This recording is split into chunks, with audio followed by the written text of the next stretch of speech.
ఈ ఆశ్లేష నక్షత్రము నక్షత్రాల్లో 9వది. అంటే 27 నక్షత్రాల్లో ఇది 9వ నక్షత్రము. ఈ నక్షత్రానికి అధిపతి బుధుడు. కాబట్టి ఈ నక్షత్రంలో జన్మించిన వారికి బుద్ధి కుశలత ఎక్కువగా ఉంటుంది.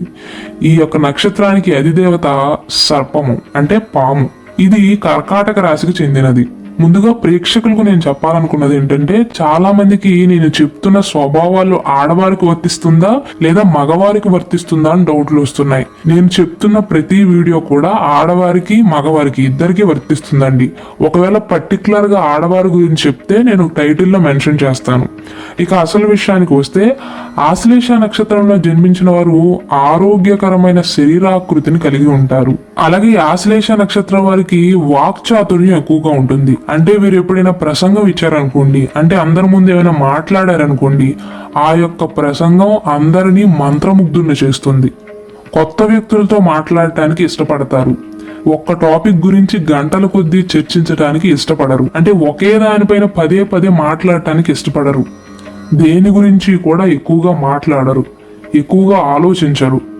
ఎంతవరకు అయితే అవసరమో అంతే మాట్లాడతారు, అంతే ఆలోచిస్తారు. ఈ నక్షత్రంలో జన్మించిన వారి మంచి లక్షణాల్లో ఇది ఒకటి అని చెప్పవచ్చు. అంటే దీర్ఘాలోచన చేసి బుర్ర పాడు చేసుకోరు. ఈ నక్షత్రంలో జన్మించిన వారికి చిన్న కళ్ళు ఉంటాయి. అందమైన చిన్న కళ్ళతో ముఖం చాలా కలగా ఉంటుంది. వీరి ముఖంపై పుట్టుమచ్చ కానీ లేదా ఏదైనా దెబ్బ తగిలిన గుర్తు కానీ ఉండవచ్చు. వీరిలో ఉన్న తెలివితేటలు అలాగే న్యాయకత్వ లక్షణాలు, వీరిలో ఉండే న్యాయకత్వ సామర్థ్యం వీరు ఉన్నత స్థాయికి వెళ్లేందుకు వీరికి సహాయపడతాయి. కానీ ఈ నక్షత్రంలో జన్మించిన వారి స్వేచ్ఛలో కనుక ఎవరైనా జోక్యం చేసుకుంటే వీరికి అస్సలు ఇష్టం ఉండదు.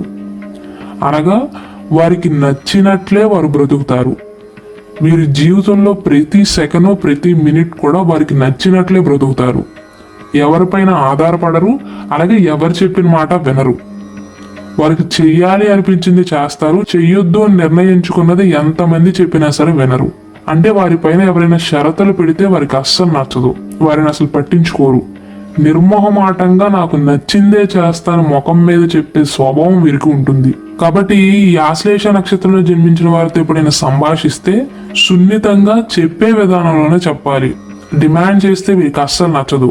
ఉదాహరణకు ఏదైనా పని వీరు చేయాలి అని నిర్ణయించుకున్నారనుకోండి, వేరే వారు ఎవరైనా వీరి దగ్గరికి వచ్చి వీరు నిర్ణయించుకున్న పని నువ్వు చేయాలి అని కనుక వీరిని డిమాండ్ చేస్తే కావాలని దాన్ని చేయరు. అలాంటి లక్షణం కూడా వీరిలో ఉంటుంది. అలాగే ఈ ఆశ్లేష నక్షత్రంలో జన్మించిన వారికి స్నేహితులు ఎక్కువగానే ఉంటారు. అలాగే స్నేహితుల కోసం ఏదైనా సరే చేయగలరు. స్నేహానికి ఎక్కువగా ప్రాధాన్యతనిస్తారు. ఇక వీరి స్వభావాన్ని పక్కన పెడితే కొన్నిసార్లు వీరి కోపం వల్ల కూడా వీరి శత్రువుని ఎక్కువగా పెంచుకుంటారు. అంటే వీరికి ఉన్న కోపం వల్ల, వీరికి ఉన్న ఆవేశం వల్ల వీరిపై కొందరు వ్యతిరేకించేలా చేస్తుంది. కాబట్టి ఎల్లప్పుడూ కూడా ఆశ్లేష నక్షత్ర జాతకులు కోపాన్ని నియంత్రణలోనే ఉంచుకోండి. అయితే వీరు చాలా స్నేహపూర్వకంగా, మర్యాదగా, సామాజికంగా ఉంటారు. వీరిలో ఉన్న ఒక గొప్ప లక్షణం ఏంటంటే, ఏదైనా సమస్య రాకముందే దాన్ని విశ్లేషించగలరు. ఎవ్వరిని గుడ్డిగా నమ్మరు. గుడ్డిగా ఎవరిని పడితే వారిని నమ్మటం వీరి స్వభావం కాదు. ఆ యొక్క అనుమానపు స్వభావమే ఆశ్లేష నక్షత్రంలో జన్మించిన వారిని మోసం నుండి కాపాడుతుంది అని చెప్పవచ్చు. అంటే ఇతరుల చేతిలో మోసపోకుండా కాపాడుతుంది. అంటే అవతల వారు ఎంత జిత్తుల మారి నక్కలైతేనే తప్ప ఈ ఆశ్లేష నక్షత్రంలో జన్మించిన వారు ఎవ్వరి వలలోనూ పడరు.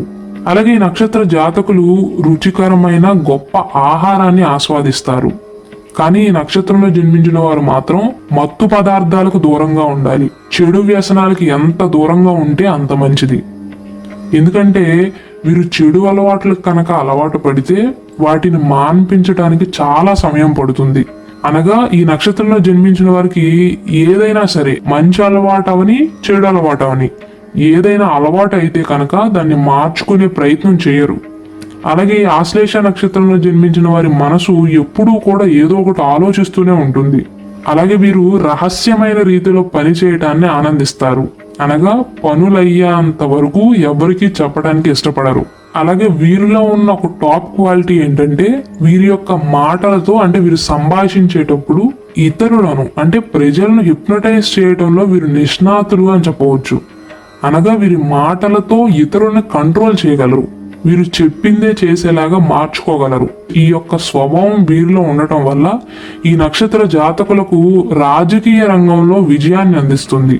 వీరు కనుక రాజకీయ ప్రవేశం చేస్తే తిరిగే ఉండదు అని చెప్పవచ్చు.